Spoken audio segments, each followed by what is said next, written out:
Dios bendiga a todos. Gracias, amiga, por esta presentación, ¿verdad? Para mí es un privilegio poder estar con ustedes.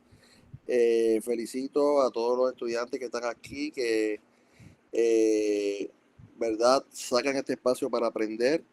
Creo que es importante que usted pueda invertir en su crecimiento y en su ministerio. Cuando Dios tiene un plan para con nosotros, pues es importante que nosotros podamos invertir en eso. Y esto no es un gasto, es una inversión, porque usted está invirtiendo tiempo, invirtiendo algunos, ¿verdad? Quizás dinero, o, pero todo es para su crecimiento. Yo le felicito. Mi nombre, como ya dijeron, es Benito Xavier Toro. Eh, Contento de poder estar aquí, agradecido con la oportunidad. Felicito a, ¿verdad?, los líderes de esta agencia misionera. ¿Verdad? He tenido la oportunidad de ir de misiones a varios lugares, como Japón, China, República Dominicana, Colombia y Guatemala, y es una labor muy, muy importante, muy hermosa. Así que felicito. Eh, yo voy a dar este curso de ética cristiana milagrosamente. Yo diría milagrosamente, ¿verdad? Porque tenemos poco tiempo, pero lo vamos a hacer. Eh, hay, un, hay un libro que es Ética Cristiana, un enfoque bíblico, ¿verdad? Para el que en algún momento quiera tener algún libro de referencia sobre este tema. Este libro que yo estoy utilizando, que me pareció el más completo, es un libro que tiene 572 páginas y yo tengo que resumirlo en 1 hora y media aproximadamente. Así que voy a ir simplemente bien por encimita, ¿verdad? Pero si usted quiere profundizar en este tema y otros temas, pues yo le recomiendo, ¿verdad? Este libro, Ética Cristiana, un enfoque bíblico. Déjame ver si yo puedo decirles el autor, para que alguien que esté anotando. Ética Cristiana, un enfoque bíblico y teológico, es una portada roja, y uno de los autores, James P. Ekman y Gerald Nimhus. Es un buen libro, es un libro bastante completo en defensa sobre asuntos éticos, y no me está malo que usted comente, que usted participe, eh, eh, pero verdad, se va a dar cuenta que voy un poquito rápido, pero es porque pues, queremos llegar y cumplir, ¿verdad? Y ser obedientes también, ¿verdad? Con el tiempo que nos han dado. Así que comenzamos entonces. Vamos al próximo slide. ¿Qué es la ética, verdad? Antes de ir a la ética cristiana, vamos primero qué es la ética en general. Creo que aquí hay gente de Puerto Rico y de otros lugares. Le doy la bienvenida a todos, ¿verdad? Si usted quiere en algún momento participar, yo no soy muy experto con esta plataforma, yo uso más Zoom, pero aquí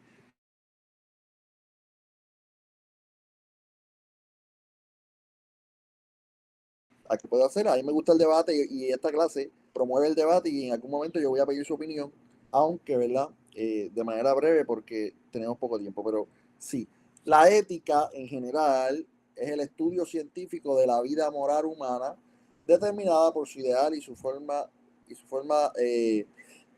verdadera. Ok, la ética lo que procura es contestar algunas preguntas y algunos cuestionamientos, algunas situaciones, como por ejemplo, dígame usted si alguna vez usted no se ha preguntado cuál es el verdadero significado de la vida humana y cuál es su propósito. Obviamente nosotros que tenemos fe en Dios y somos cristianos, pues tenemos una, una respuesta a eso, pero estoy hablando en este momento de la ética en general.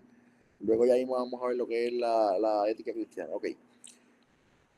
¿Cómo determinamos? Otra pregunta que intenta, porque yo digo intenta contestar la ética, es ¿cómo determinamos quién es el hombre bueno? ¿Cuáles son las marcas de la vida buena? ¿Cuáles son las implicaciones en nuestra vida? Eh, ¿Habrán obligaciones morales y cómo se determina, verdad?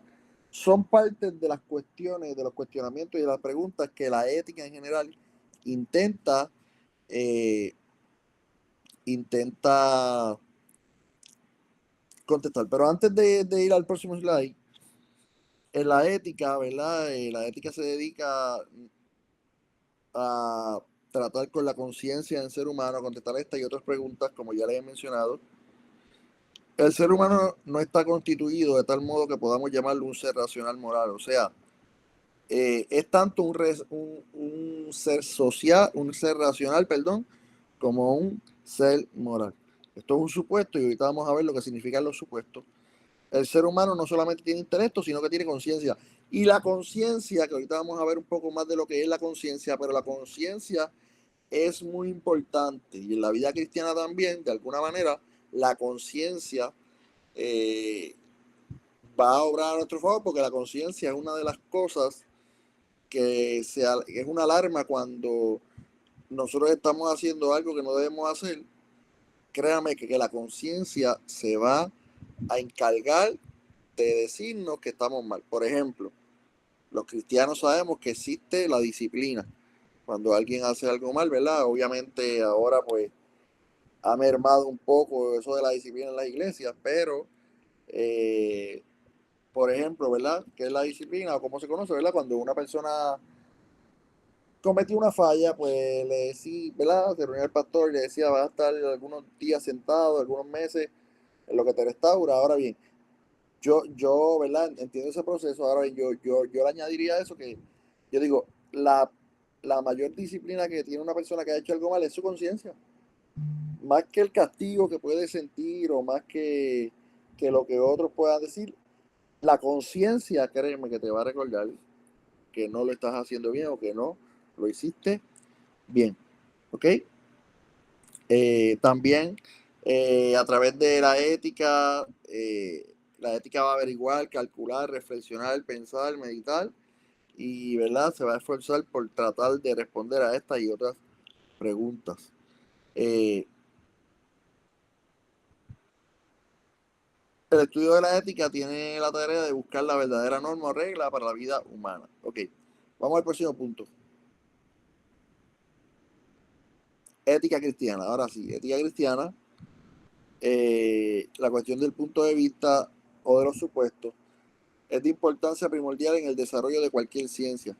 Ningún pensador puede estudiar los fenómenos fundamentales sin que consciente o inconscientemente proceda sobre la base de un supuesto y en una preconcepción de la verdad y de las propiedades en algún punto. Ok. Vamos al próximo slide un momento. ¿Qué es un supuesto? Porque, ¿verdad? Ya hemos visto que las dos definiciones anteriores han mencionado supuestos. ¿Y qué es un supuesto? Bueno, el supuesto es lo que cada persona tiene que dar por sentado para empezar a pensar. Es lo que hay en nuestra mente, eh, que es como la base, ¿verdad? Es como el principio que se da por sentado para nosotros empezar a pensar sobre algún punto, sobre algún tema, ¿verdad? Esto se aplica también a la moral, que estudia la ciencia ética, tanto como cualquier pensador, filósofo o teólogo, ¿verdad? De diferentes religiones, pero nosotros, ¿verdad? Nos vamos a enfocar ahora en lo que es la ética cristiana. Entonces, nosotros tenemos convicciones básicas como cristianos y tenemos también postulados básicos como cristianos. Y el supuesto, ¿verdad? Es el que evalúa y procura ayudarnos a resolver esos problemas éticos. Yo quiero abrir los micrófonos para alguien que me diga, y, ¿verdad? Ya mismo vamos a esto, pero ¿será importante la ética en este tiempo? Y una segunda pregunta, eh, ¿será fácil o será difícil ser éticos de manera cristiana en este tiempo? ¿Quién me dice algo? Número uno, si es importante, y número dos, si será fácil o no. ¿Alguien me quiere decir algo? Ajá, Buni, Rosario. Dios le bendiga, buenas noches. Amén. Sí, sí es importante y es difícil porque yo entiendo que por ética, una de las bases de la ética es la integridad. Muy bien. Excelente. Contestó ahí las dos preguntas. Número uno, es muy importante. Y número dos, no es fácil. Y yo le quiero decir, ¿verdad? Que mientras va pasando el tiempo, ya, mire, hay muchos asuntos éticos que nosotros, pero yo le voy a dar como pastor un ejemplo, o como líder, o como cristiano. Hay asuntos éticos que nosotros estamos experimentando hoy con el avance de la tecnología que hace 30 años atrás los pastores de ese tiempo no tenían que atravesar por ello. Hay asuntos éticos, por ejemplo, cómo manejar, eso no estaba hace 30 años atrás, no estaba el asunto o el dilema de cómo manejar de manera ética una red social. No había ese problema de que yo posteaba en mi Facebook, de que yo posteaba que un cristiano debe postear, que un cristiano no debe postear, qué cosas el cristiano debe hacer, en qué fotos o cosas así. Entonces, este tiempo es un tiempo difícil porque la tecnología, entre otros detalles, pero la tecnología ha hecho de que sea un reto en nosotros poder ser éticos. No es imposible y vamos a hablar un poco sobre eso. Y el cristiano tiene que tomar posturas.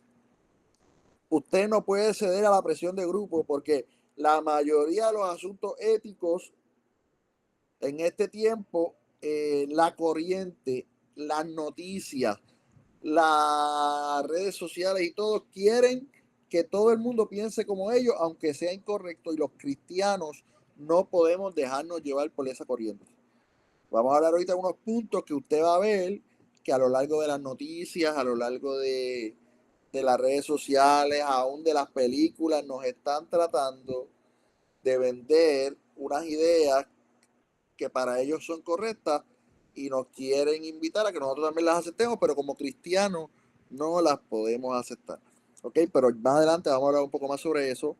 Eh, pero quiero un poquito hablar para ir de lleno cómo debe ser nuestra perspectiva cuando hablamos de asuntos éticos. Y ahorita yo voy a ir a asuntos, literalmente voy a tocar unos asuntos con unos temas allí y vamos a analizar. Pero ahora mismo quisiera explicar brevemente cómo debe ser nuestra perspectiva de ver las cosas. Nosotros no podemos ver las cosas como el mundo las ve. Vuelvo y digo, si somos cristianos y si vamos a ver la ética de una manera cristiana, lo primero es, para el que está notando, nuestra perspectiva debe ser teológica. Nuestra perspectiva debe ser teológica.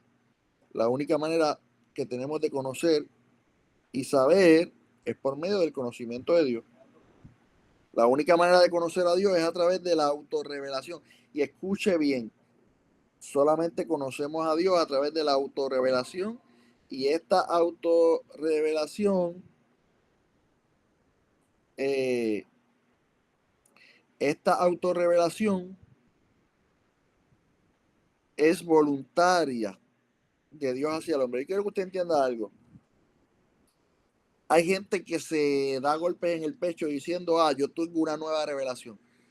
Lo primero que yo le voy a decir es que nosotros, o yo descubrí una revelación, pero lo primero que te quiero decir es, nosotros no podemos descubrir una revelación que Dios no haya querido que nosotros la descubramos. Toda revelación que el ser humano descubre o que piensa que descubre, no fue que la descubrió, fue que Dios le permitió que la viera. Le voy a dar un ejemplo literal para que usted vea. Por ejemplo,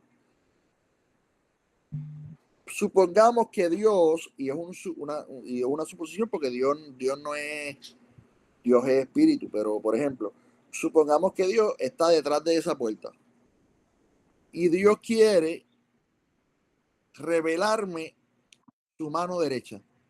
Pues Él me va a mostrar por el lado de la puerta su mano derecha. Pero solamente yo voy a ver y va a ser mostrado a mí la revelación de lo que Dios quiera, no de lo que yo no puedo darme golpe en el pecho de que yo descubrí, de que no.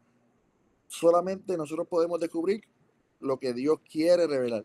Si Dios no quiere revelar algo, por más que usted lo busque, usted no va a recibir la revelación. Toda revelación que el ser humano recibe es porque Dios así lo quiso. ¿Ok? Porque Dios así lo quiso. Y entre las diferentes revelaciones, ¿verdad? Esta revelación, de que, ¿verdad? Nosotros tenemos un conocimiento finito, pero entre las revelaciones que Dios nos ha permitido tener, es que, ¿verdad? Sabemos que somos seres creados y que tenemos la capacidad de ver la grandeza de Dios. Y esto llamamos revelación general. Y escuche bien, porque hay una diferencia en teología más profunda ahora, pero hoy no es, la clase no es de teología. Pero, por ejemplo, la revelación general de quién es Dios, eso se llama revelación general, ¿verdad? Lo que el ser humano puede ver la grandeza de Dios. Ahora bien, el pecado nos obligó a, cuando entró a la vida humana y al pensamiento humano, eh, obligó a Dios, y la entrada del pecado obligó a Dios a que hubiera necesidad de otra revelación. Y esa revelación es la revelación especial. Está la revelación general, que ¿en quién se enfoca la revelación general? En quién es Dios. La revelación especial se enfoca en quién es Jesucristo. ¿Ok? Eh, que es Dios revelado en carne, ¿verdad? Para la redención del hombre. ¿Ok? Así que a través de esta revelación, pues nosotros podemos conocer quién es Dios. Y es importante conocer quién es Dios, porque si yo no conozco quién es Dios, yo no voy a poder ser efectivo en cuanto a los asuntos éticos. Porque si yo no conozco cómo Dios piensa, pues yo no voy a pensar como Él. Y la meta de nosotros, ¿verdad?, es tener la mente de Cristo. Pero para el que quiera tener la mente de Cristo, ¿sabe cómo se logra? Para tener la mente de Cristo hay que tener a Cristo en la mente. ¿Ok? Lo voy a repetir. Para tener la mente de Cristo hay que tener a Cristo en la mente. O sea, hay que tenerlo presente.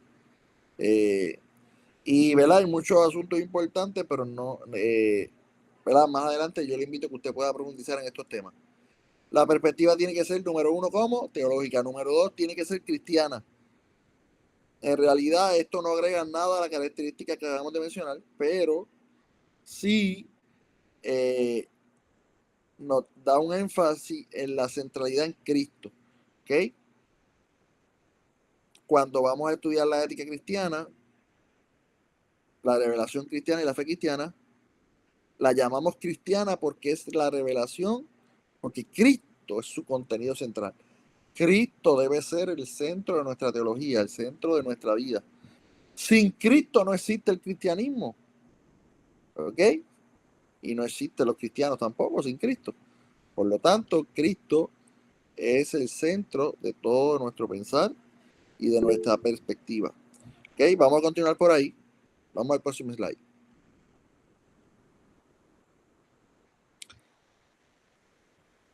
¿Habrá urgencia con la tarea ética? Hay una urgencia. Y hay una urgencia bastante. Yo quiero que usted entienda que cada vez la presión contra la ética cristiana es más fuerte. Cada vez la presión social es más fuerte para que los cristianos acepten cosas que no son correctas como correctas. Así que es urgente que nosotros podamos cumplir con la tarea de poder conocer la ética y ser éticamente correctos, pero para poder ser éticamente correctos necesito conocer a Dios y estar centrado en Cristo. Voy a leer aquí. ¿Alguien me quiere leer ese slide? ¿Algún voluntario que quiera leer el slide? Pam, Sí. si puede leerlo, por favor, gracias. Yo, Sí, por favor. ok. La tarea ética que acabamos de definir es una tarea urgente. Esto es evidente por la naturaleza de la materia, pero decirlo no es más que una perogrullada. La verdadera urgencia de la tarea ética se halla en las circunstancias especiales en que nos encontramos hoy, por varias razones. Uno, el gran número de nuevos problemas morales difícil y complicado que las condiciones de la vida actual nos ha escuchado encima. Pregunta, ¿sigo? Sí, Ok. Segundo, la tendencia actual deliberadamente anticristiana de la moralidad y la ética aún en los países nominalmente cristianos. Y número tres sería nuestra innegable negligencia en el estudio de la ética en la teología reformada. Mire, gracias, Pam, muy amable de tu parte. Mire qué interesante esto. Escuche bien. La ética es urgente porque tenemos ahora problemas morales difíciles y complicados en las condiciones actuales como no teníamos antes, como ya le dije. Número dos, escuche bien esto, la tendencia actual deliberadamente agenda anticristiana. Mire, yo quiero que usted entienda, la ética cristiana y la moral están bajo ataque. Yo no sé si usted lo sabía, no sé si usted lo entiende así o si usted se da cuenta, pero la moral cristiana y la ética están bajo ataque aún en los países que se consideran cristianos. Puerto Rico es un país que según la estadística es el país por milla cuadrada que más iglesias tiene en el mundo. Con todo y eso hay agendas anticristianas que hacen presión.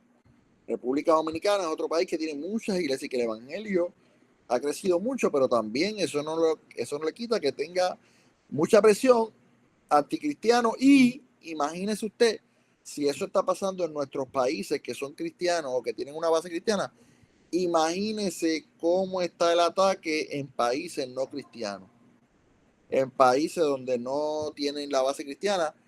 Yo no sé cuántos vieron hace unas semanas atrás, yo me impactaba mi corazón. Siria, como sobre 2000 cristianos murieron en un ataque literalmente contra los cristianos en Siria, donde los mataban, los acribillaron, ¿verdad? Violentamente le dieron golpiza, todo por atacar la creencia y, ¿verdad? Y todo está atacando la moral y la ética cristiana, ¿ok? Así que es urgente. Y mire lo que dice la tercera. Yo no sé cuántos están de acuerdo, pero yo tengo que secundar esto. Y no solamente eso. Dice, nuestra innegable negligencia en el estudio de la ética. Y no solamente en la ética, será... Escriban en el chat, busque el chat de aquí de Google. Dígame sí o no a esta pregunta. ¿Será la iglesia en general en este tiempo negligente con el estudio de la Biblia, negligente con el estudio de la palabra, con prepararse, o usted cree que son diligentes? ¿Son negligentes, sí o no? Negligente es alguien que ha descuidado el estudio de la palabra. Son negligentes. La mayoría me está diciendo que sí, y es la verdad. Usted, ¿verdad? No sé cuántas personas van a su escuela bíblica, pero, por ejemplo, yo puedo hablar de mi iglesia. Mi iglesia, yo tengo una membresía de 120 personas y un 40% de esas personas llegan a la escuela bíblica. Lo ideal sería que fuera el 80%. Y yo sé que muchos pastores me han comentado que ocurre lo mismo en su iglesia.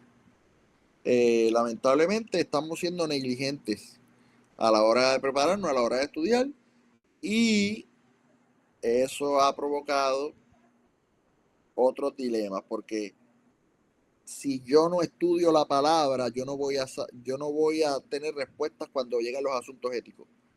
Porque esta generación, te va a preguntar, ¿y por qué? Porque antes el pastor decía, esto es malo, y ya la gente decía, es verdad, el pastor dijo, esto es malo, no vamos a cuestionar. Pero ahora, usted le dice a alguien, esto es malo, él va a preguntar, ¿y por qué es malo? Explícame por qué es malo. Es más, lo puede buscar en Google y puede recibir otra explicación. Así que tenemos que prepararnos. Estamos en una generación que es la generación de la información. La información está eh, muy disponible y la gente puede buscar de cualquier tema en cualquier momento. Y tenemos que estar preparados, ¿ok? Voy rapidito aquí, voy rapidito. Vamos al próximo slide, por favor. ¿Quién me lee rapidito? La naturaleza del ser humano. Sí, Lisa. Bien, la naturaleza del ser humano.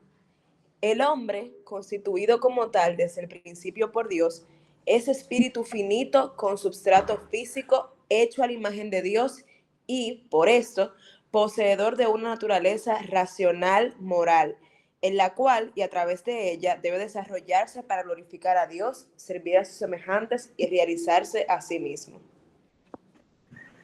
Muy bien. No vamos a entrar de lleno porque ahorita lo vamos a tocar, pero en un resumen, ¿verdad? Esta es la naturaleza del ser humano.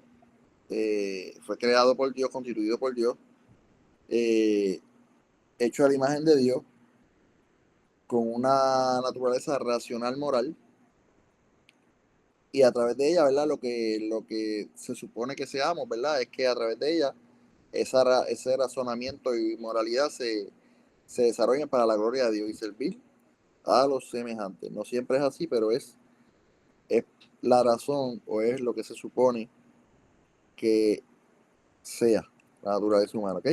Vamos a continuar. Un poquito más de ese tema. Aquí que me siga leyendo ahí.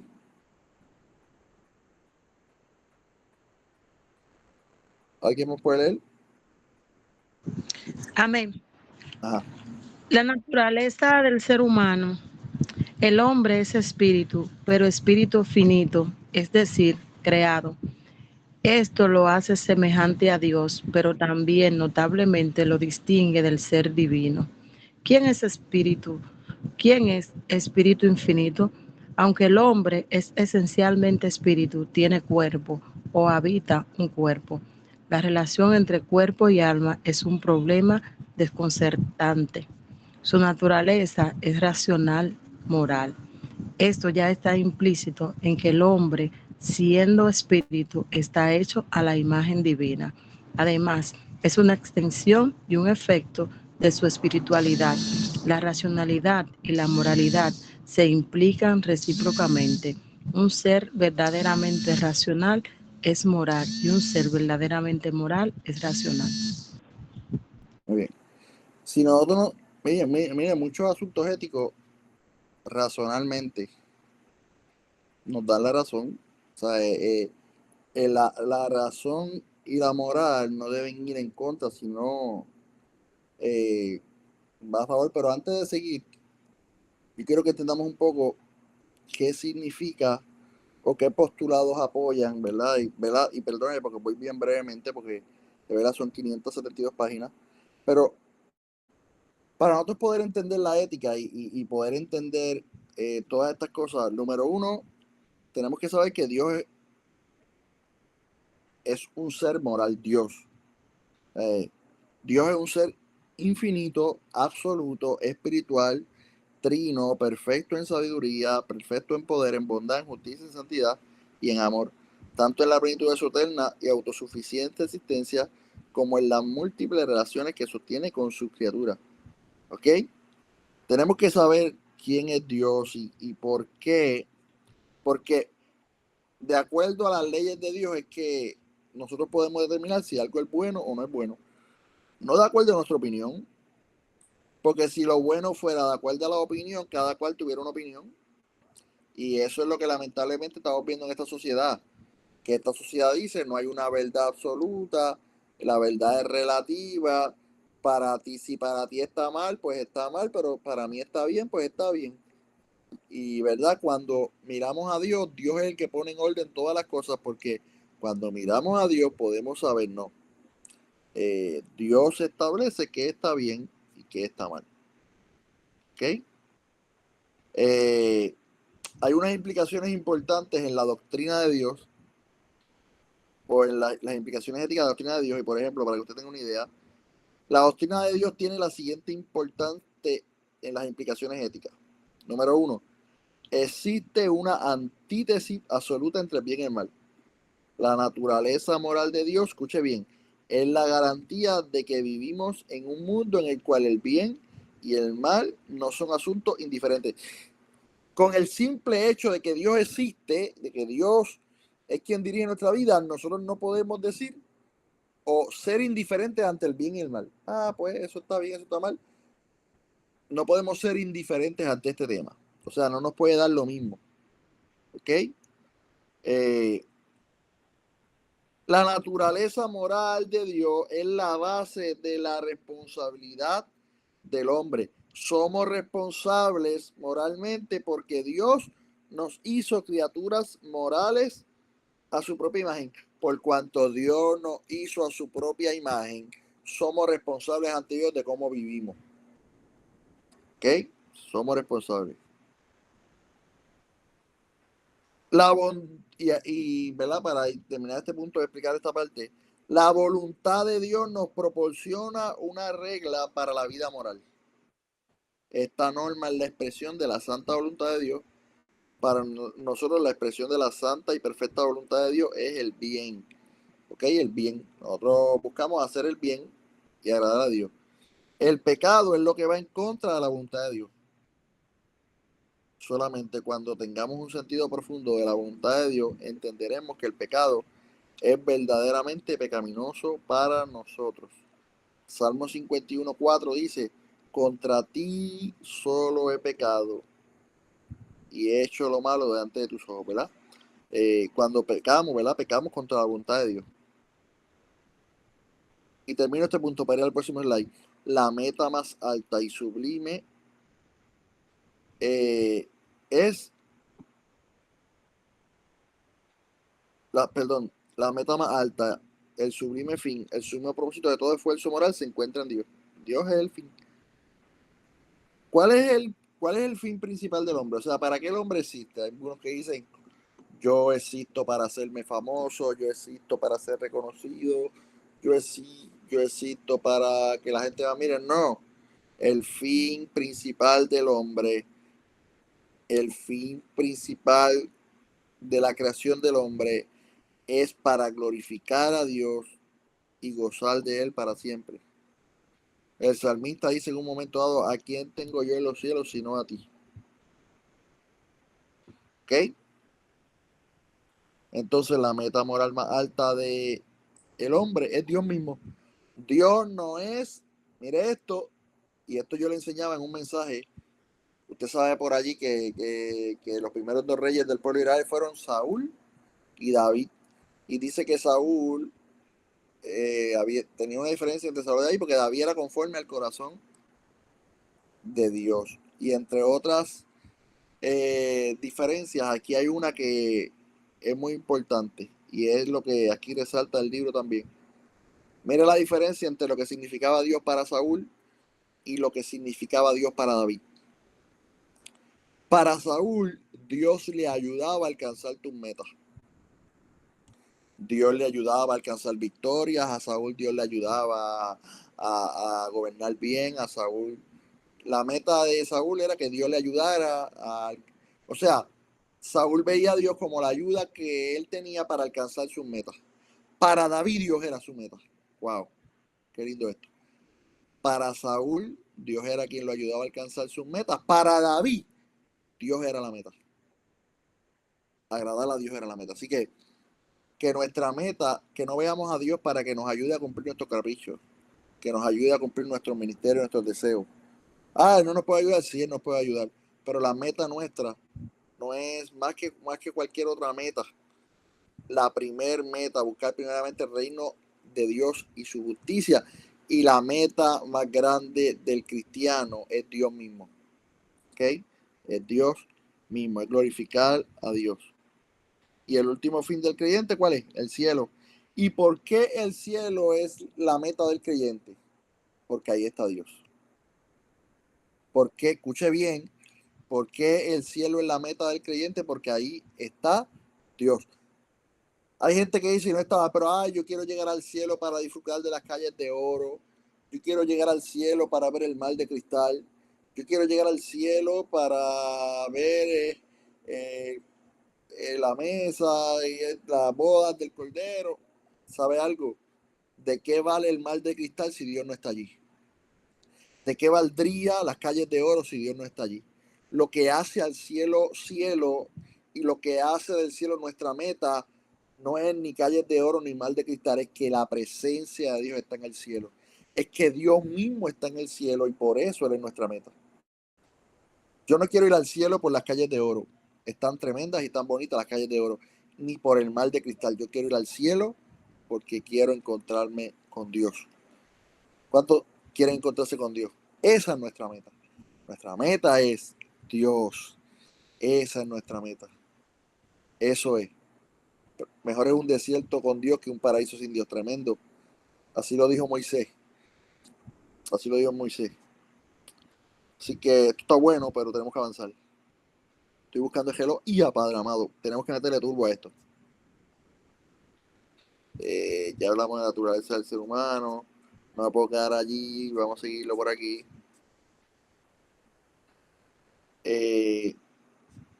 Así que basado en nosotros conocer a Dios, entonces podemos... vamos al punto de la conciencia. Perdóname. Yo creo que... Volvamos atrás un momentito, perdóname. La conciencia, voy rapidito. Voy a leerlo yo para poder avanzar. La naturaleza de la conciencia. ¿Qué cosa es la conciencia? La conciencia es la capacidad moral del hombre de enterarse o darse cuenta. Es la facultad de juzgar sus hechos, futuros o pasados, aprobando lo que considere correcto y condenando lo que considere equivocado. El ser humano se da cuenta de que el ser humano se da cuenta, yo no sé si mejor, de que se da cuenta y está enterado de que está enterado. Sí, vale la pena la redundancia. Se da cuenta de que se da cuenta y está enterado de que está enterado.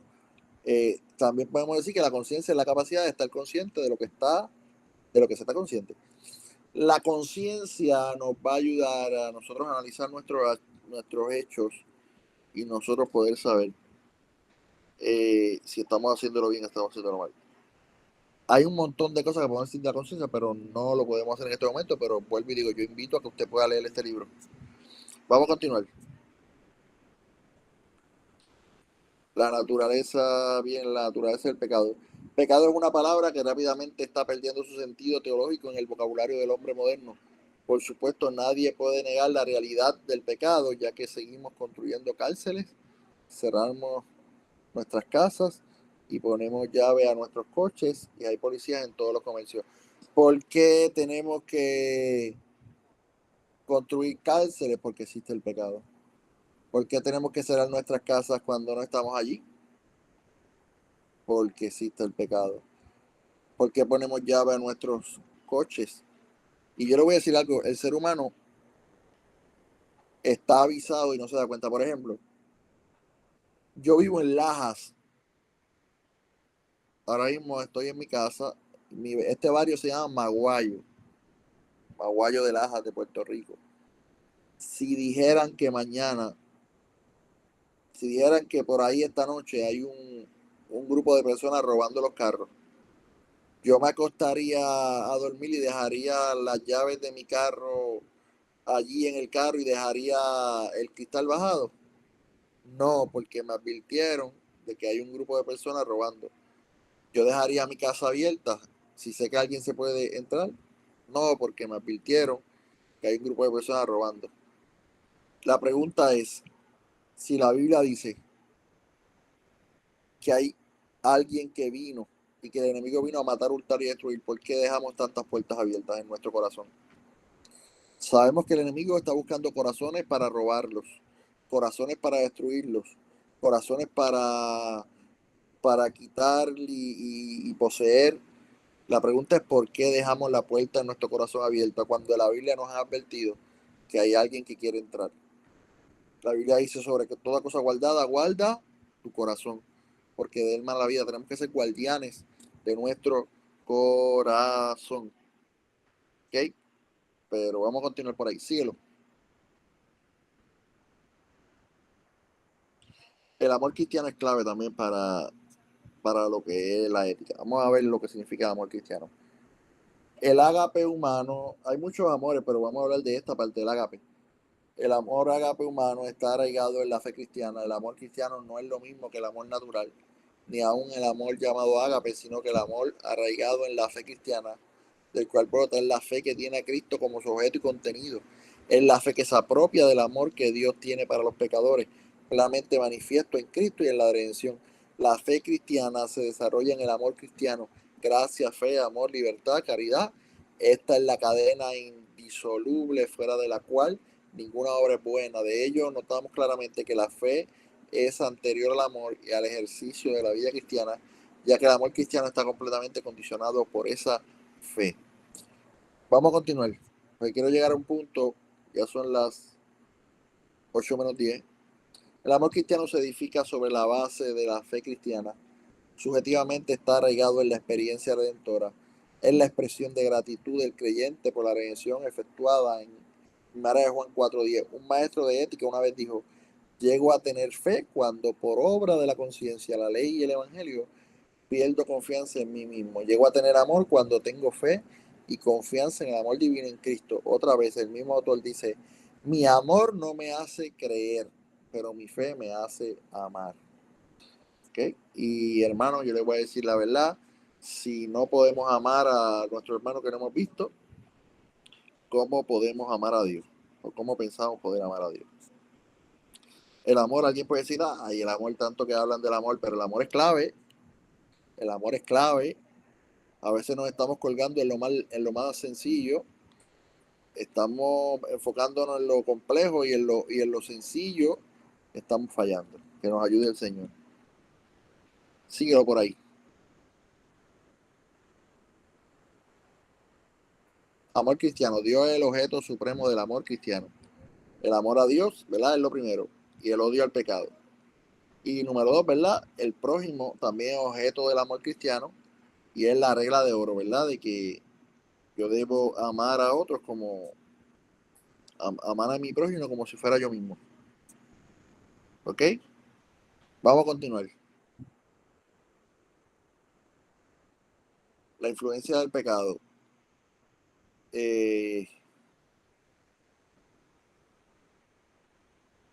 Voy a leer este slide porque quiero ir ahora, pero vamos a leer este slide.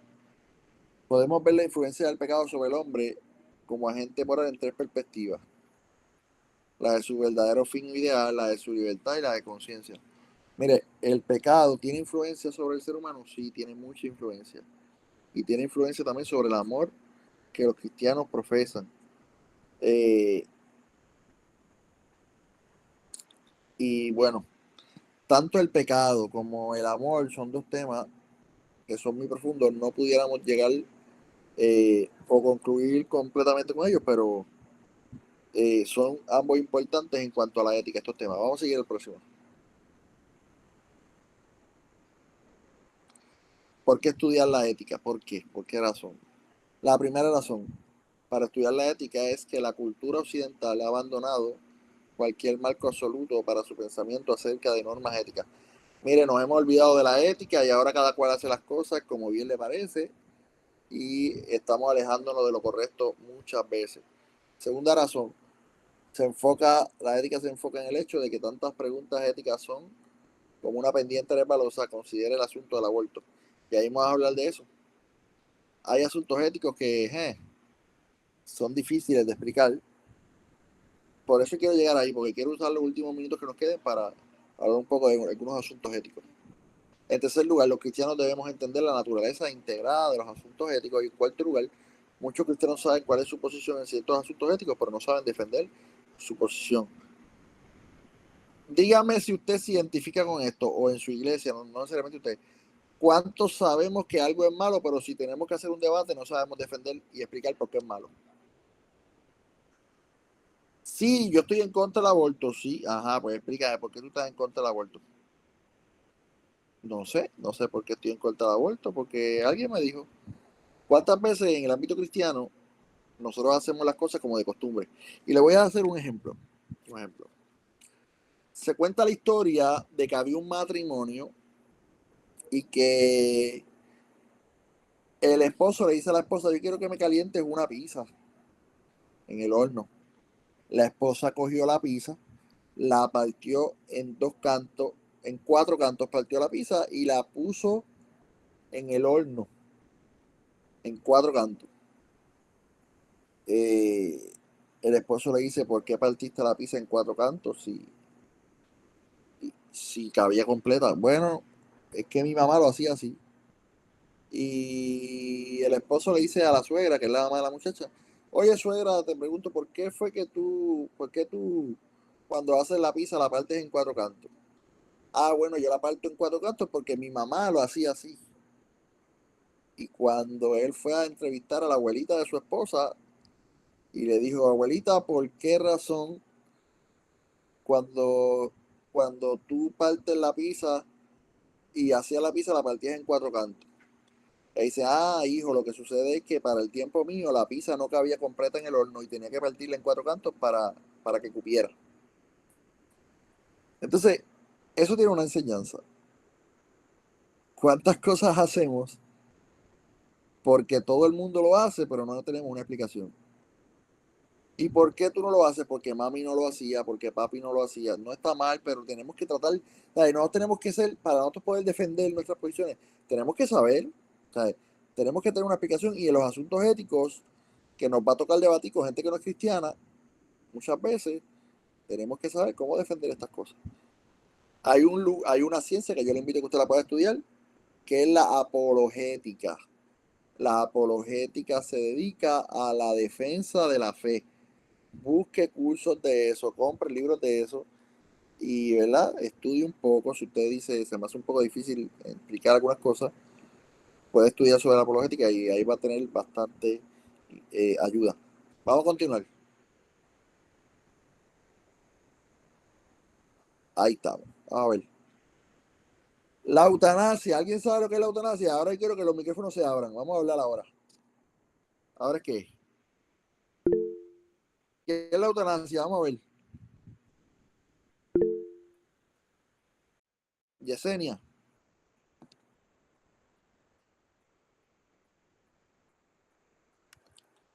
Yesenia, ¿puedes hablar?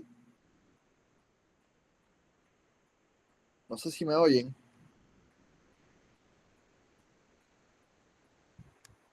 ¿Yo puedo quitar el mute aquí o no? ¿Hay alguien allí que nos ayude a quitar el mute? No, alguien que me escriba si me oye, porque estoy un poquito... Ok, no le deja quitarlo. No sé si hay una de las muchachas de producción aquí que nos ayude a quitar el mute. Bueno, vamos a ver si ya llegan.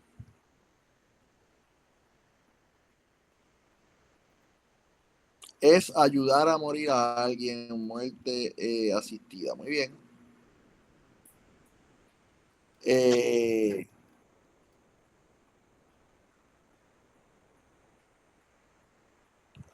Déjame ver si yo puedo conseguir a alguien del chat para que me ayude, porque quiero que ustedes participen. Vamos a ver. ¿Alguien está allí del...? No, no. Vamos a ver. Hola, sí. Ahora sí. Mira si me puede quitarle mucho a estos muchachitos porque quiero que hablen. A Yesenia, a Cris, Marí. Porque la última parte de la clase va a ser con la participación de ellos. Ajá, Marlene. Marlene. Bueno, no estamos logrando el cometido. Pero, ok. La eutanasia, aquí llego, a ver. Mon, alguien que esté aquí representando al Departamento de Educación, que nos quita el mute. No sé si alguien me escucha, pero voy a llamar. Sí, entiendo Ahora sí, que Marlene. Marlene tenía el micrófono prendido. Usted, Kathleen, tú puedes quitar el micrófono a Chris Marie y a Stacy. No, a mí no me deja como tal. No te deja. Pero ellas pueden habilitarlo, entiendo. No te lo Salud. permite. Sí, yo Ahora me sí. Buenas noches, Dios les bendiga. Los que desean hablar solamente tienen que tocar el micrófono para que se les active. Pues, gracias. Gracias por la oportunidad.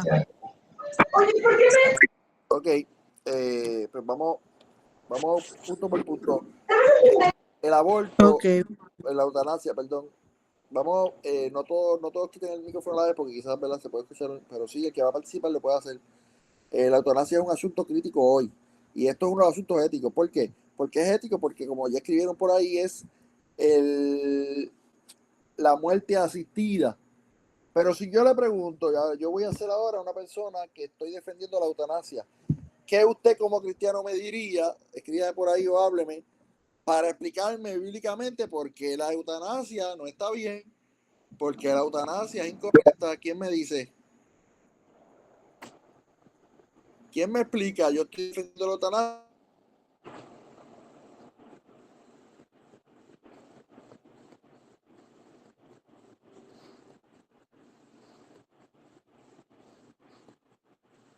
Yo tengo una enfermedad, está bien, no está a hacerlo, no puedo hacerlo. ¿Quién me escribe? Vamos a ver. Alguien que me diga por qué por la eutanasia está bien, está mal, y por qué está bien y por qué está mal. Vamos a ver.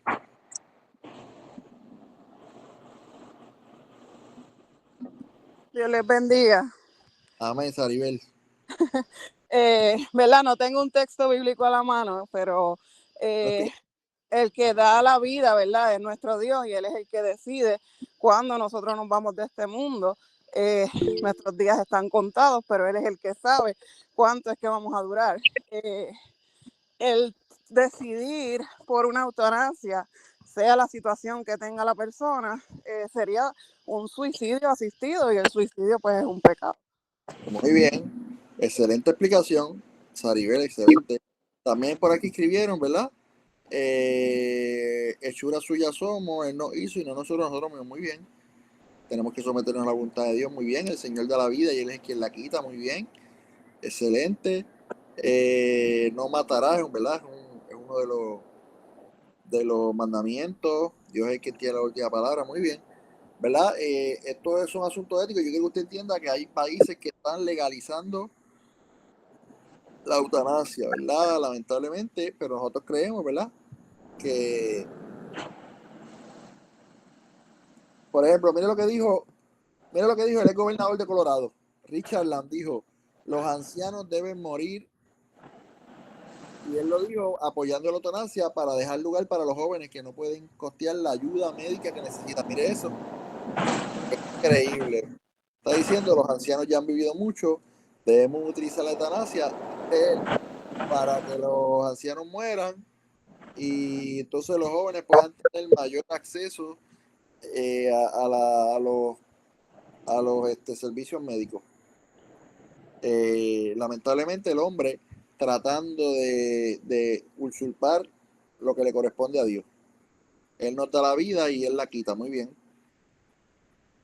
excelente. Entonces nosotros opinamos que la eutanasia no está bien.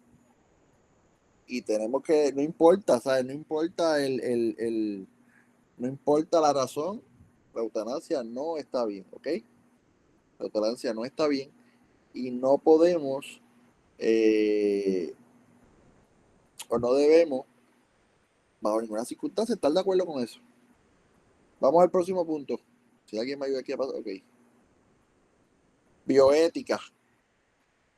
Asunto de bioética. Yo no sé cuántos saben lo que esto significa o hacia dónde yo me dirijo, pero esto es lo que está de moda ahora, y cuando digo de moda es que la tecnología ha avanzado tanto que la bioética está tomando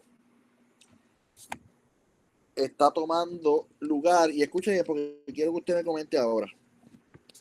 Está tomando lugar, y si usted fuera pastor, ¿qué usted le aconsejaría a personas que vengan con este dilema?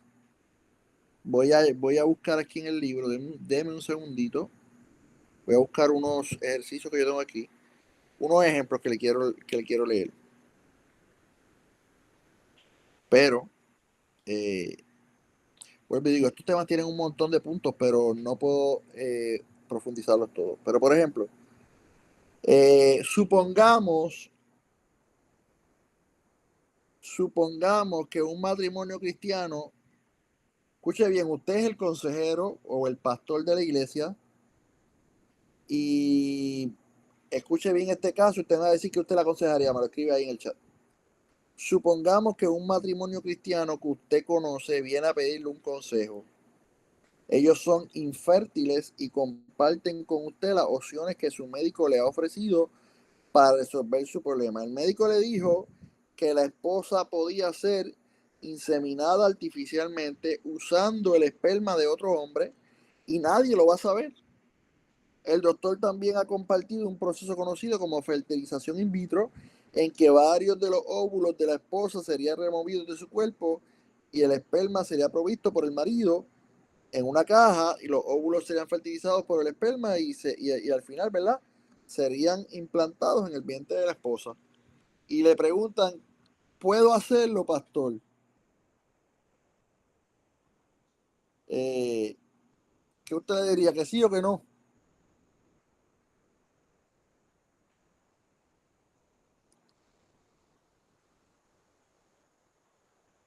Por lo menos escríbame sí o no.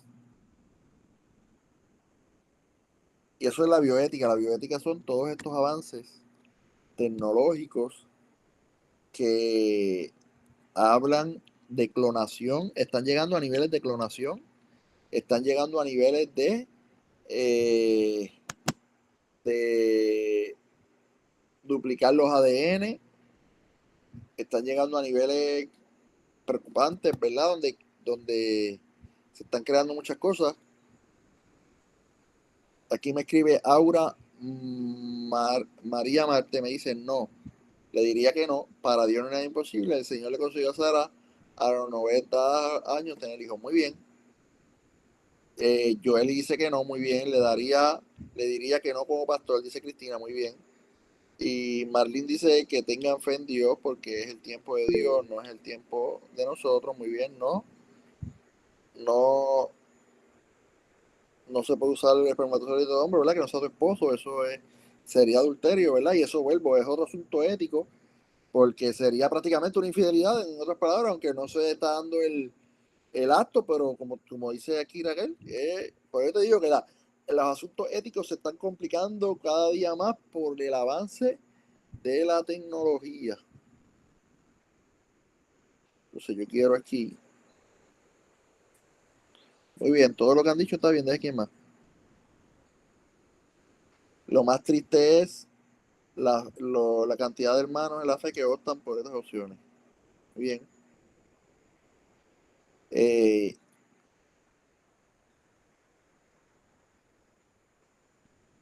Vamos a ver aquí algo. Dice una pregunta.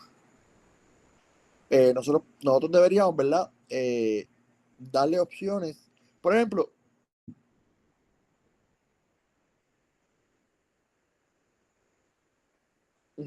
exacto. Sí. El caso del segundo, Bunny, en el caso del segundo, aquí hay un dilema, y lo voy a buscar aquí. El dilema de los óvulos, le voy a explicar cuál es en cuanto a la Biblia y la ética. Yo lo anoté por aquí. Porque son asuntos éticos, ¿verdad? Yo no estoy aquí para decir, para juzgar, pero mire cuál es el dilema ético aquí. El dilema ético en cuanto a este escenario es el siguiente. Voy a buscar aquí, por aquí. Ok.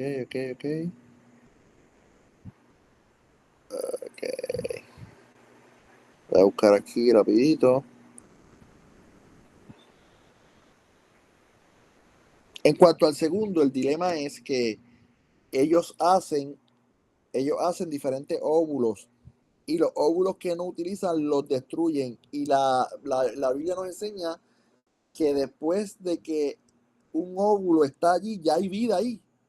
Entonces ya hay vida en esos óvulos y no los deben destruir porque esos óvulos ya tienen vida. Entonces caeríamos en algo parecido al aborto.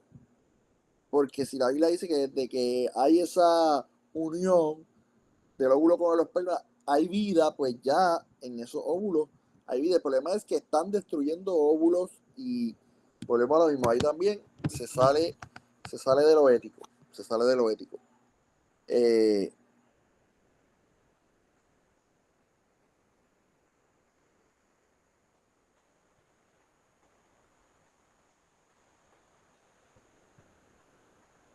Muy bien. Gledimel, y te entiendo, y quiero ir ahora sobre el asunto de Gledimel. Es un asunto completamente delicado. Yo como pastor, ¿verdad? Buscaría opciones. No es fácil, no es fácil. Adicional de que es costoso. eh, Adicional de que es costoso. Y no, eh, ¿cómo le puedo explicar? Hay que ser empáticos con la gente que viene a nuestra oficina.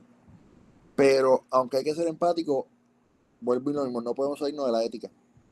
O sea, yo creo, ¿verdad?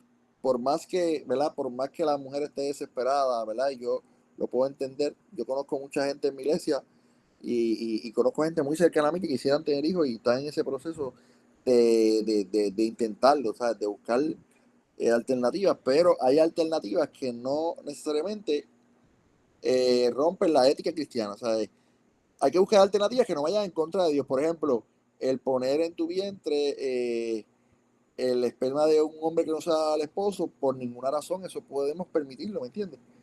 Por ninguna razón, eso lo pudiéramos permitir porque eso no es ético y vuelvo y digo, no es correcto. Pero mire, por ejemplo, mire esto. Algunos asuntos por los cuales hay que tener, estamos hablando de la ética, ¿verdad? Ahora no estoy hablando de mi opinión, porque podemos opinar diferentes cosas, pero estoy hablando de cómo es la ética cristiana. Por ejemplo, la bioética es un tema complejo, toca muchas áreas de la vida humana en la perspectiva cristiana, y el proceso de fecundación, ¿verdad? De un niño, la Biblia no aborda directamente este tema, pero nos puede ayudar a reflexionar. Número uno, Dios es el dador de la vida. Primer punto importante. Dios es quien da la vida y quien la quita, y Él, ¿verdad? Es el que forma el ser humano desde el vientre de la madre. Eso, Salmo 139:13 dice, porque tú formaste mis entrañas, tú me hiciste en el vientre de mi madre. También el Salmo 127:3 dice, aquí herencia de Jehová son los hijos, la casa, cosa de estima, el fruto del vientre. Estos versículos nos muestran que la vida es sagrada y proveniente de Dios. Ahora bien, ¿qué yo haría? Yo no voy a dejar a esa mujer ahí con esa desesperación. Si llega desesperada, yo voy a buscar opciones con ella. Yo le voy a ayudar a buscar opciones que no se salgan de la ética, pero que sean posibles para ella. Y hay varias opciones que, ¿verdad? Aquí, esto no es una clase de ese entonces, pero sí hay, exacto, hay que tener mucha empatía. Y mire, escuche bien, cuando vayan a buscar, pero que esto tampoco no es una clase de consejería. Yo soy consejero profesional licenciado, estudié para eso, estudié psicología, estudié consejería. Y cuando tratamos asuntos de esta magnitud y que son tan delicados, yo de mi parte lo que haría es, ¿verdad?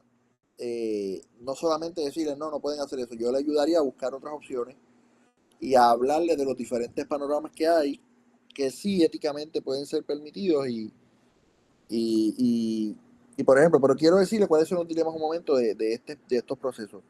El dilema de los embriones sobrantes. Mire, uno de los mayores problemas éticos es la creación y posible destrucción de embriones. Desde una perspectiva cristiana, la vida comienza en la concepción, por lo que la eliminación de embriones es problemática, porque muchos de estos embriones se descartan y se congelan indefinidamente o se utilizan para otros experimentos, lo que lleva a serias objeciones, según la Biblia, sobre la santidad de la vida, ¿verdad? Eh, También está la soberanía de Dios y la reproducción. Algunos argumentan que recurrir, ¿verdad?, a estos procesos puede reflejar una falta de confianza en Dios y en su soberanía para dar hijos a su tiempo. Sin embargo, la medicina es una herramienta que Dios ha permitido y que Dios también ha dado conocimiento a los doctores. La clave está en tener discernimiento por los métodos que vamos a utilizar. Yo puedo usar diferentes métodos, pero siempre respetando los principios bíblicos. Y créame que hay alternativas que no se sacan de los principios bíblicos. Alternativas éticas. ¿Cuáles pueden ser las alternativas éticas? Hablando de la ética, vuelvo y digo, yo no estoy hablando aquí de mi opinión ahora, estoy hablando de las alternativas éticas para cristianos, para parejas cristianas. Por ejemplo, la adopción es una, ¿verdad? La adopción tradicional. Hay otra que también está bajo análisis, pero la adopción de embriones ya existentes, o sea, es prácticamente muy parecida a la adopción tradicional. Y también está número 3, otra opción, que son métodos de reproducción asistidos que no impliquen destrucción de embriones ni impliquen envolver a terceras personas. ¿Ok? Eso es parte del dilema. ¿Ok? Por eso le dije, la ética va mucho más allá de lo que pensamos y es mucho más complicado de lo que pensamos. Vamos al próximo. Este asunto es uno de los más fuertes. Usted lo está viendo por ahí en todos lados y la presión mediática está bien fuerte.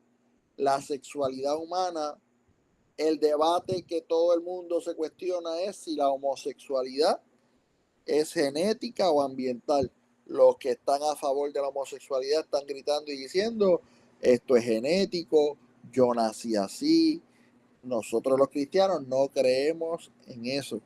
Nosotros los cristianos no creemos, ¿verdad?, que la homosexualidad sea genética, sino que es algo que es producto, ¿verdad?, podemos buscarle diferentes explicaciones, pero lo que no creemos es que la persona nació de esa manera, sino que circunstancias, muchas personas muchos varones, por ejemplo, que han sido violados, terminan en la homosexualidad.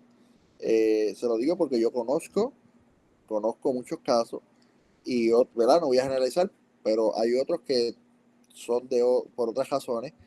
Hay gente que por una desilusión amorosa le cogen repelillo al sexo opuesto, por diferentes experiencias.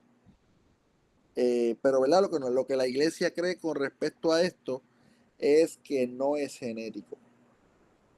No es algo, no creemos que una persona nace homosexual. Y no hay nada científicamente que nos demuestre que nace homosexual. Sí, en el proceso puede tener esa desviación, pero puede ser restaurado por Dios. Y tenemos que entender que la homosexualidad es como otros pecados. ¿Ok? La homosexualidad es como otros pecados, porque a veces, ¿verdad?, vemos la homosexualidad como un pecado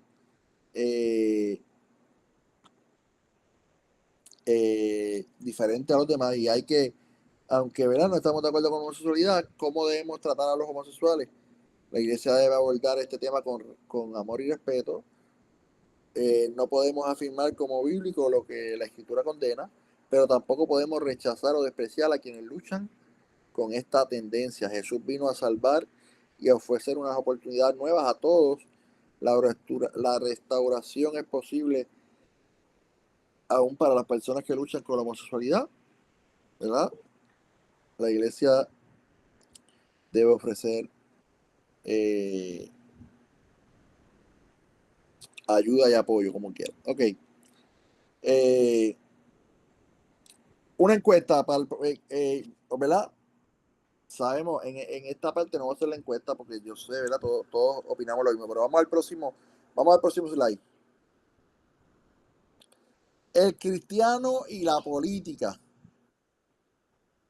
¿Debe el cristiano meterse en un puesto político? ¿Sí o no? Encuesta en el chat, vamos a ver. Según tu opinión, no hay respuestas malas ni buenas. ¿Debe un cristiano entrar a la política, sí o no? ¿Estar en un puesto político, sí o no? Tengo un voto que dice sí, muy bien, tengo un voto. Tengo 2 votos que dicen sí. Tengo 3 votos que dicen sí, 4 votos que dicen sí. Muy bien.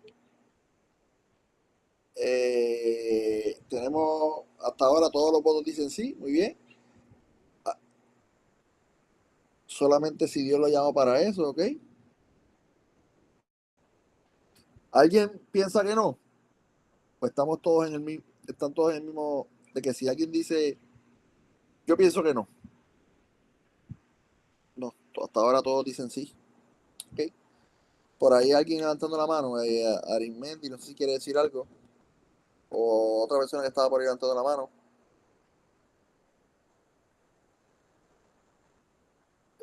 Ok. El cristiano también es un ciudadano, puede hacerlo. Creo que siempre debe buscar dirección del Señor. Muy bien, sí. La mayoría entonces dice que sí, el 100% prácticamente, no veo ningún no por ahí. Muy bien. Si nos vamos a asunto ético nuevamente, ¿verdad? Esto es parte de la ética cristiana. El cristiano en el gobierno y en la política, dice aquí el chat, o dice la presentación, el cristiano tiene peligros graves, pero eso no quiere decir que no pueda entrar a la política. Ahora bien, ¿cuál es el problema? ¿O cuál puede ser el problema? Como hay en otros casos, la política te va a llevar a tú estar expuesto a muchas tentaciones. Si tú vas a entrar en la política, tienes que tener carácter. ¿Por qué? Porque en la política te van a pedir favores. En la política te van a pedir firmas. Fírmame por aquí, te voy a dar $1,000. Fírmame por aquí, te voy a dar 5,000. Y en la política no podemos ser ignorantes, porque aunque yo dé una firma ignorantemente, porque yo no sé exactamente cómo se conducía, cómo era lo correcto, yo puedo meterme en problemas graves. Porque no es que el cristiano puede entrar en la política, estoy de acuerdo, digo que sí también, y hay ejemplos bíblicos de cristianos que estuvieron en la política, pero tiene que ser un cristiano que esté firme, porque si no, no va a poder permanecer limpio en la política, no va a poder permanecer allí, porque en la política hay mucha presión, en la política hay mucha corrupción, en la política hay mucha presión de muchos lados, y no puede fallar a sus principios. Vamos a ver qué dice la Biblia sobre la política. Dios establece las autoridades, ¿verdad? La Escritura nos enseña que toda autoridad proviene de Dios. Romanos 13:1 dice, porque no hay autoridad sino de parte de Dios, y las que hay por Dios han sido establecidas. También Proverbios 8:15 dice, por mí reinan los reyes y los príncipes determinan justicia. Esto indica que el gobierno tiene un propósito divino, mantener el orden, impartir justicia y promover el bien común. Si un cristiano, vamos a hablar aquí claramente, yo digo, el cristiano debe ir a la política dependiendo de cuáles sean las intenciones. Si yo me meto en la política porque quiero ganar más dinero, voy a peligrar, porque me van a ofrecer dinero. Si es por dinero que me metí en la política, voy a aceptar todo lo que tenga dinero y me convenga. ¿Ok? Entonces, la razón por la que yo debo entrar en la política principalmente es por integridad y justicia. No por buscar fama, no por buscar dinero, porque vuelvo y digo, si voy con esas intenciones, puedo estar propenso a fallar. Ejemplos bíblicos de creyentes en la política. La Biblia muestra casos de siervos, ¿verdad? Como José en Egipto, Daniel en Babilonia, Esther, y estos ejemplos, ¿verdad? Muestran que un creyente puede estar en la política y ser usado por Dios. Seguro que sí. Ahora, vuelvo a recalcar esto, hay peligro. ¿Y cuál es el peligro? El peligro de la corrupción y el compromiso moral. La política puede ser un ambiente corrupto. La Biblia advierte sobre el peligro del amor al dinero. Si un cristiano entra a la política, debe hacerlo con integridad y no ceder a la corrupción ni a ideologías contrarias a la palabra de Dios. Hay muchas cosas más que yo pudiera decir, pero no nos da el tiempo. Vamos al próximo tema. La guerra y la pena de muerte. No voy a poder. Bueno, vamos a ver cómo Dios nos ayuda aquí. Vamos a ver. La guerra y la pena de muerte son temas éticos también. Alguien puede decir, pastor, es que la guerra está profetizada.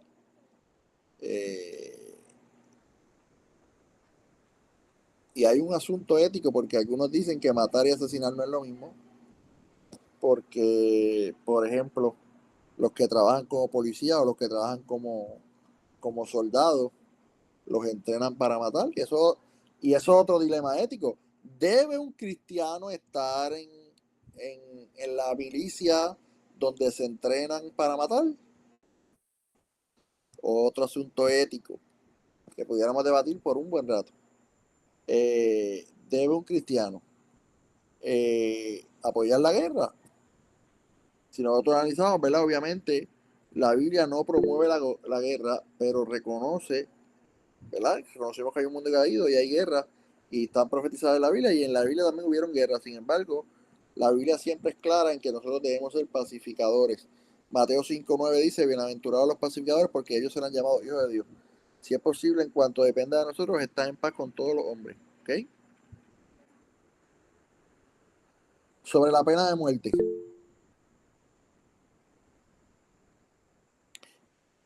Gledimel, muy bien. Y nos hace una buena pregunta. Vuelvo y digo, yo no estoy en desacuerdo ni de acuerdo, pero dice: ¿y si se convierten estando en la milicia o la policía? Necesitamos creyentes en todas las profesiones. Muy bien. Yo conozco a alguien que está allí y cuando va a las partes de matar no lo hace. No lo hace, ¿verdad? Eso va a poner en riesgo su vida, obviamente, pero ¿verdad? No digo ni una cosa ni la otra, porque ahora volvemos al asunto ético, y esto es otro asunto ético, ¿verdad? Le estoy diciendo un montón de cosas éticas. Por ejemplo, ¿debe un cristiano tener un arma de fuego para protegerse pensando en la hora criminal? ¿Verdad? Eso es otro asunto ético. Que vuelvo y digo, todas estas cosas son éticas. Analizando sí o no, cada caso es particular, ¿verdad? Pero lo pongo como ejemplo para que podamos pensar en tantas preguntas que pudiéramos tener, pero no nos daría el tiempo hoy, pero sí, ¿verdad? Yo simplemente quise traer estos temas para que usted analice y que todo lo podamos analizar. Por ejemplo, la pena de muerte es otro asunto ético, donde algunos pueden decir, vamos a otra encuesta: ¿estás de acuerdo con la pena de muerte, sí o no, como cristiano? Vamos a ver. Dígame ahí en el chat, sí o no. Un no, dos no, tres no, cuatro no, cinco no, seis no, siete no, ocho no. Muy bien. Tenemos ahora acá un 100% que dice no. ¿Por qué no estamos de acuerdo con la pena de muerte? Porque Dios es el único que puede quitar la vida. Y volvemos al asunto de ahorita. Por más malo que haya sido, por más error que haya cometido, él puede haber cometido el hecho más atroz de la vida, pero nosotros, ¿verdad? Creemos en que Dios perdona y creemos en verdad que Dios es el único que puede quitar la vida y no nosotros. ¿Ok? Y no nosotros. Y vamos al último tema del día de hoy, que es bastante común: el divorcio. Éticamente. Alguien que me escriba ahí.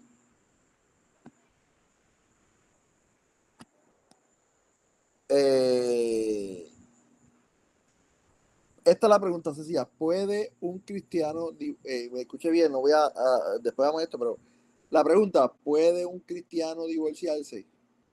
¿Sí o no? Vamos a ver. ¿Puede un cristiano divorciarse? Me dicen un sí.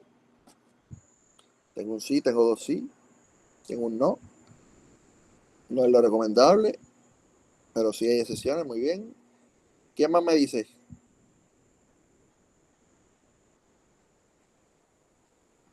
Marlene me dice que no. Muy bien. No es lo que Dios instauró. Muy bien. Abuso, maltrato. Muy bien. Ok. No es lo deseado para el adulterio. Adulterio es una de ellas. Ok. Maltrato. Ok. Según la Biblia, la razón es por adulterio o por muerte, ¿verdad? Obviamente, por muerte, pues ya la persona pues puede volver a casarse. Ahora bien, quiero ir a ese punto que Cledimel me cuenta. Escuche bien, esto pasó en la vida real. Escuche bien, porque no tenemos que tener mucho cuidado. La Biblia dice que solamente podemos aceptar el divorcio por muerte, que la persona puede casarse nuevamente por muerte o por adulterio.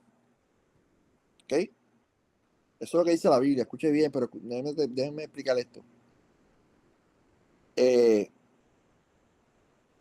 Obviamente, como pastores, nosotros no apoyamos el divorcio, nosotros vamos a buscar tratar de manera, pero hay excepciones y por ahí lo dijo Gledimel. Escuche bien, esto pasó en la vida real en Puerto Rico en una iglesia. Esta mujer es cristiana, el esposo la está maltratando físicamente. Una hermana de la iglesia se entera, va donde el pastor y le dice: pastor, hable con la hermana está siendo abusada físicamente por su esposo, le da unas pelas, hable con ella. El pastor le dijo: dile a ella que venga a hablar conmigo. Ella fue a hablar con el pastor. Escuche bien, los que en algún momento van a ser pastores aquí o son pastores, tu palabra tiene mucha autoridad, ten cuidado con lo que vas a aconsejar. Este pastor le dijo a ella: no lo puedes dejar, la Biblia no te permite dejarlo, solamente por adulterio, así que quédate allí. Lamentablemente, días después, el esposo mató a la esposa. Y ese asesinato se podía haber evitado. Cuando, ¿verdad? Nosotros vamos siempre a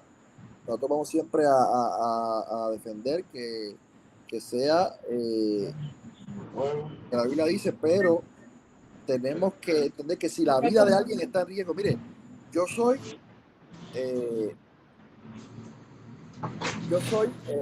y voy a dejar ahora, por si ahora quiero hablar ya mismo, yo soy consejero, y si en Puerto Rico yo me entero que hay una persona que su vida está en juego, sea porque tiene deseo de quitarse la vida o porque quiere matar a alguien, y yo no hago nada, yo pierdo mi licencia, porque yo tengo que cumplir con una responsabilidad. Igual como pastor yo no voy a apoyar el divorcio, pero sí, hermano, si la vida de esa mujer está en riesgo, usted tiene que hacer algo. No podemos cerrarnos y decir: no, la Biblia no da permiso, y dejar que la mate. No podemos. O sea, yo creo que tenemos que, si la vida, escuche, cuando la vida de alguien está en riesgo, hay excepciones. Cuando la vida de alguien está en riesgo, hay excepciones. Y yo, por más que sea cristiano y pastor, tengo que decirle: para que no te mate, vete de allí, muchacha. Te va a matar. Entonces, ¿vamos a dejar que la mate? No, no podemos. Pues yo te digo, ¿verdad? Que nosotros sí. Y yo no sé qué opinan ustedes, ¿verdad? Si alguien quiere, que ya estamos terminando, ya está el último slide. ¿Alguien quiere decirnos, darnos su opinión con el micro, hablar? Comentarnos? Hay aquí unas personas que comparten unos testimonios. Dice: yo escuché un testimonio similar donde el pastor le dijo que orara y la hermana terminó con SIDA. Hay que preservar la vida. Muy bien, hay que preservar la vida. Si la hermana es maltratada y humillada, pues hay que decirle que se divorcie. Hermano, no podemos dejar que mate a esa persona. Buni, Rosario, ¿quieres decir algo? Referente a eso, había un profeta que se le encargó a que fuera atalaya, y si veía que alguien estaba haciendo algo mal y no lo reprendía, la sangre de esa persona iba a caer sobre él, porque no vio, supo y no atestiguó, no dijo: eso está mal. Pues yo entiendo que pasa lo mismo con esto, y con que Dios va buscando la vida de las personas por encima de cualquier reglamento, no que él estipule, sino cualquier reglamento humano, porque mayormente eso lo ponemos, pues lo humano, ese como tal, lo ponemos cuando es maltrato, cuando es abuso, lo ponemos ya lo humano como estigma, y pues dejándolo llevar pues bíblicamente, utilizando porciones bíblicas para justificar mi pensar, pues entiendo que sería justo exhortar en ese caso de esa manera. dejar Muy a bien. la... Me parece, muy, te agradezco por tu acertado comentario. Yo estoy de acuerdo contigo. O sea, yo creo que cuando se trata de la vida de las personas hay que... Eso es prioridad. Eso es prioridad y ¿verdad? Este pastor lamentablemente cometió un error que costó la vida de esta mujer. Este y otros asuntos éticos son los que diariamente la iglesia está. ¿Por qué le digo esto? Porque estos casos pueden llegar a su iglesia. Estos casos pueden llegar a su iglesia. El aborto, usted dirá, el aborto es sencillo, pero alguien puede venir y decir, ¿verdad? Como hay gente que defiende el aborto diciendo y si es producto de una violación, cosas así. Claro, nosotros no creemos en el aborto, pero digo el aborto porque tanto el aborto, tanto esto de la guerra, del divorcio, de la sexualidad, todos estos casos cada vez están más cerca de nuestras iglesias y tenemos que, y no solamente de nuestra iglesia, de nuestra familia, y en las redes sociales, ejemplo, la sexualidad. ¿Sabe? Hay una presión que hay iglesias, ya hay iglesias que están aceptando la homosexualidad. Yo creo que usted sepa que hay concilios bautistas y presbiterianos que ya están ordenando a ministerios y a ministros homosexuales. Los están ordenando y están cediendo a la presión. ¿Ok? Están cediendo a la presión. La Biblia dice que en los posteriores tiempos a lo bueno le llamarán malo y a lo malo le llamarán bueno. La iglesia tiene que estar apercibida. Esto es un tema, eh, esto es un tema que pique y se extiende, pero no quiero ser desobediente al tiempo que me han dado. Voy a leer último lo que escribieron por aquí. Yo tuve un pastor que le dijo a una hermana, váyase y déjelo ya porque la estaba maltratando. Muy bien. Lamentablemente, él es lo que mayor beneficia a esa mujer, o sea, para salvarla. La mujer maltratada se muere viva, dura años, cura esas heridas. De acuerdo con usted, pastor, si su vida está en peligro, hay que hacer algo, no dejarla ir en el peligro, luego lamentarse. Yo imagino, ¿verdad? La mente del pastor y probablemente, ¿verdad? El pastor en algún momento tiene que haber pensado, lo hice mal, pero pues ya era demasiado tarde, lamentablemente. El divorcio no está en los planes de Dios, pero entró el pecado en el mundo y ahora es una triste salida en muchas ocasiones. Es preferible tener algún hermano divorciado, pero vivo. Y esto es importante, mira, hay gente que dice, no, por ejemplo, imagínese usted, que esto es otro tema, perdóname que estoy tomando tiempo aquí, pues ya supone que mi tiempo termina, pero mire esto. Pastor, que usted quede el recasamiento. Mira el dilemático que hay aquí. Imagínate que yo tengo una joven de 22 años en mi iglesia, un ejemplo. Está divorciada porque su esposo la maltrataba, no pues la maltrataba. Pero tengo otro hermano que me dice, pastor, ella no se puede casar. Ella no se puede casar porque Dios no aprueba su recasamiento. Y vamos a poner que la muchacha está conociendo a alguien. Tiene un amiguito. Entonces, ¿cuál es el dilemático aquí? Bueno, uno me dice, ella no se puede casar. Pero si no se casa, se va a quemar. Porque está con una persona, los dos se aman, los dos quieren estar juntos. ¿Qué vamos a hacer? Voy a tronchar la vida de esta joven de 22 años por un error que no cometió ella, que fue la persona que estaba con ella, que la maltrataba. Y decirle, tienes que quedarte soltera para toda tu vida. Y vuelvo y digo, son asuntos éticos que vamos a ver en nuestras iglesias y que tenemos que analizarlos a la luz de la escritura, pero también, ¿verdad? A la luz de lo que es conveniente. Y yo digo, este es el fin del discurso para mí. Cada caso es individual. El problema es que nosotros queremos resolver todos los casos iguales. Queremos generalizar y cada caso tiene unas características diferentes. Y cada caso es individual. Entonces, la vamos a obligar a fornicar. Por una parte, la podemos obligar a fornicar o a irse de la iglesia, porque aquí le estamos diciendo, no te doy opción. O sea, estamos dejando a esa joven sin opción. No te puedes casar. Está difícil la situación. Entonces, es mejor tenerlo en la iglesia. Es mejor tenerlo en la iglesia. Tenerlo en la iglesia ahí, ¿verdad? Y buscar que Dios lo restaure, pero vuelvo y digo, para mí cada caso es particular, cada caso es personal.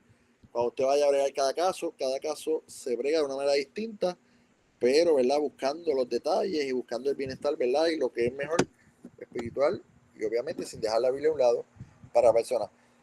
Son las 8:40, he terminado, creo que me pasé por unos minutitos. No sé si hay tiempo para preguntas o para comentarios, pero ya agradezco la oportunidad de poder compartir con ustedes este ratito.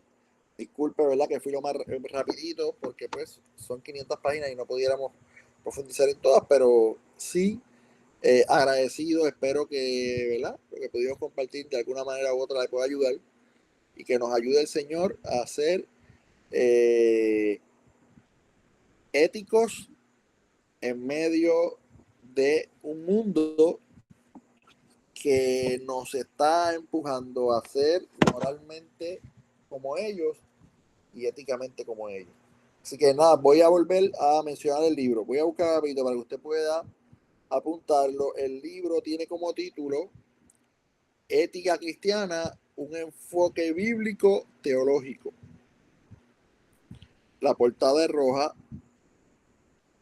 y el autor es James Ekman. Gracias, familia. Dios les bendiga. Mi nombre es Benito Xavier Toro. Ha sido un honor, un privilegio compartir con ustedes. Gracias, han sido excelente audiencia. Gracias por su cooperación. Gracias por sus comentarios.